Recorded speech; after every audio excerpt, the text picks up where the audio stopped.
afternoon. Let me be clear. The evacuation of thousands of people from Kabul is going to be hard and painful no matter when it started, when we began. It would have been true if we had started a month ago or a month from now. There is no way to evacuate this many people without pain and loss of heartbreaking images you see on television. It's just a fact. My heart aches for those people you see. We are proving that we can move those thousands of people a day out of Kabul. We're bringing our citizens, NATO allies, Afghans who in fact has helped us in the war effort, but we have a long way to go, and a lot could still go wrong.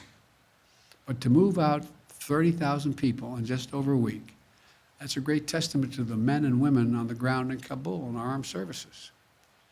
We're working with more than 24 countries across 4 continents. We've secured agreements with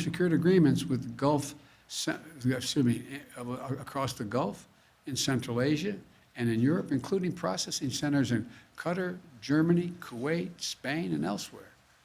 It allows us to sort and process these evacuees. Our first priority in Kabul is getting American citizens out of the country as quickly and as safely as possible. Any American who wants to get home will get home.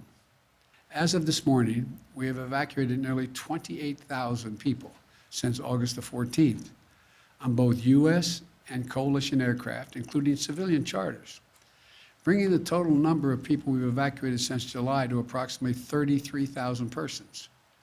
These Civil Reserve flights will be helping facilitate the safe movement of people from staging locations and transit centers like Qatar or Germany to the United States or to a third country.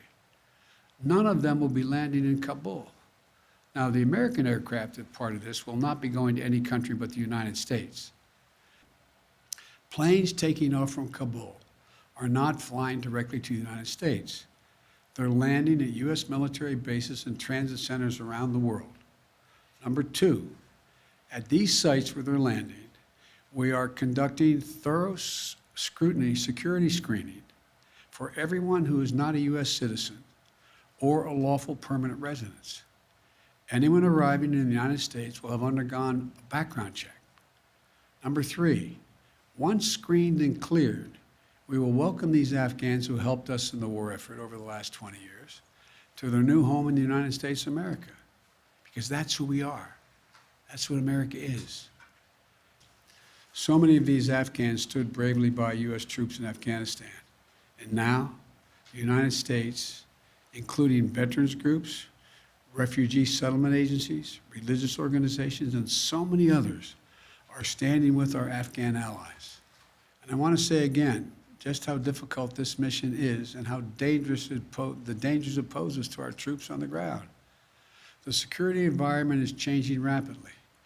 There are civilians crowded at the airport, although we've cleared thousands of them.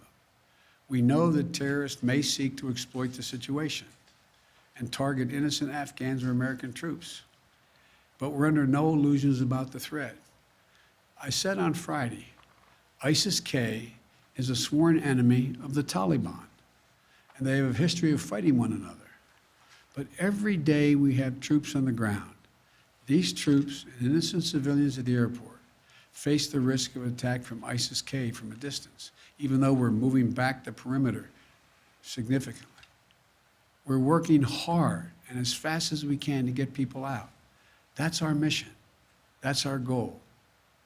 And our determination to get every American citizen home and to evacuate our Afghan allies is unwavering. Our hope is we will not have to extend, but there are going to be discussions, I suspect, on how far along we are in the process. Mr. President. Thank you very much. Thank you.